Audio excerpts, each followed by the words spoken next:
Hey guys, welcome back to a brand new video. As you can see, we have 5 new figures here, and that's because we're going to be doing a review on the very brand new 2.5-inch line of Sonic figures released by Jakks Pacific. So, without any further ado, let's get started. Before we fully get onto the review, let's take a second to admire these boxes. Okay, now on to the review.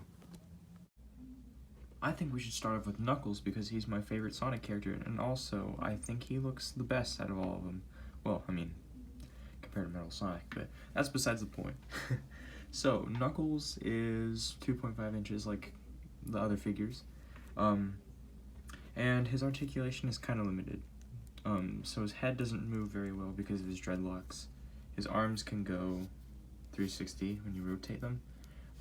They also have a little bit of flexibility, so you can go make it look like he's gliding. And his legs are kind of weird because they don't have any knee joints, but you can kind of make it look like he's actually gliding or something. But that's Knuckles. Not a terrible figure, but I think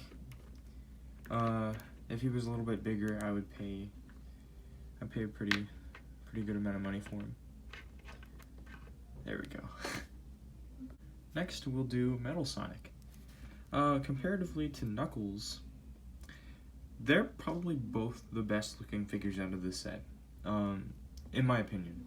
Just because this is technically my second Metal Sonic figure, because I used to have the small Jazzwares little first 4 figures were Metal Sonic from the classic set.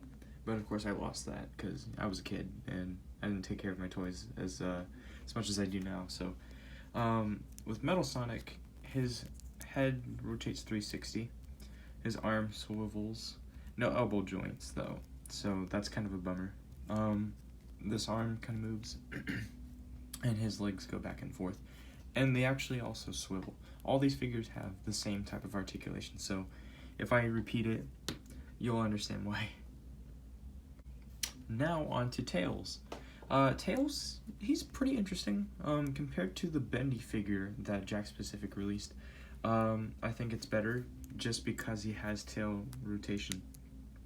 The only downside is that his tails do not have like a separate function, so they're just stuck together. But he's got kind of really stiff arm movement. Aside from like Knuckles and Metal Sonic, which have like a little bit easier time moving their arms, but his legs, they're kind of stiff too. His head doesn't move a whole lot just because his tufts of fur on his face, and also just probably the neck. But yeah, I mean, Tails isn't too bad. Actually, you know what? Looking at his tails, they kind of do have this like weird ball joint to him. But I don't want to be too risky with it, but yeah, that's Tails. Not terrible, but I think Knuckles and Metal Sonic still take the cake. Now, I would have said Sonic would take the cake as one of my favorites out of this line, but I think this one is probably not the best compared to like Knuckles and Metal Sonic, like I've said before, just because the way his arms look, they go from like really fat looking to really skinny, which is kind of weird.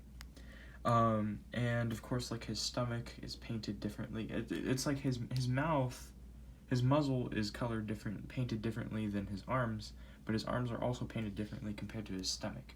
So it's all just a weird mess of like different attempts at painting. And his legs, they're more like bent, but they don't look good just because his shoes kind of go outward when they should be more flat. And one thing I do like is the head sculpt itself. It does feel pretty accurate to how modern Sonic looks. And also just the hands. The hands look fine. I like the pose. I like that you can actually make him do the finger wave, or he's running. I think the way his arms are bent kind of does make his arms look better when he runs, but just not loving a lot of things about this figure, but it's not the worst in the world. Oops. And of course I drop him. He's hard to stand. I think that's the main thing. He can't stand unless if you bend him down, but other than that, he's okay. Not the best. And finally, we have the Holy Grail, Chow. And I gotta say, his neck does look a little weird, but when you look beyond the weird neck joint, he's a pretty good looking figure. I mean, this is my first Chow toy ever, and yeah, I mean, I think it's pretty good for a little tiny figure. He doesn't have the most posability, just because his wings are in the way, so his head's kind of hard to move, and also just the fact that he's a bunch of circles. I don't know. I really enjoy the characters that we don't usually see made into toys just come out like this. It's amazing. But it wasn't just the Chow figure itself that came in the package. It did come with rings, which are just very bland looking plastic rings, but it doesn't matter. I mean, you could probably have somebody like Tail hold a ring or something like that. Of course, there we go. So I just figured that out.